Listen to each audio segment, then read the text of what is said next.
అమర్నాథనందల్లి అమరీశ్వర హిమలింగ దర్శనమగు శ్రావణ శుద్ధ పూర్ణిమ ప్రాంతమునందు అర్ధరాత్రి సమయమందు ఇది పూర్ణ వికాసం చెందును. నాయనా శంకర, సాధకులు, మహాతపస్సులు, సిద్ధపురుషుల కోసం మాత్రమే, కేవలం హిమాలయనందు మాత్రమే ఈ అద్భుత లీల ఇప్పటికీ ఎప్పటికీ జరుగుచుండును. బ్రహ్మకమలముల యొక్క దర్శనం వలన సమస్త పాపములు నశించును, యోగ విఘ్నములు అంతరించును. ఇది సత్య ఫలితమునిచ్చు అద్భుత లీల.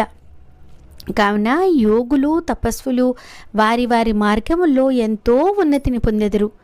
ఇది వికసించిన తదుపరి విధిరీత్యా ఎవరికి దర్శన భాగ్యం ఉన్నదో వారికి ఆ దర్శన భాగ్యం కలిగిన తదుపరి బ్రహ్మకమలం అంతరార్థమగును. నాయనా శంకర, నేను 10 దిన దీక్షతో తపస్సమాధిలో ఉండదలిచి తిని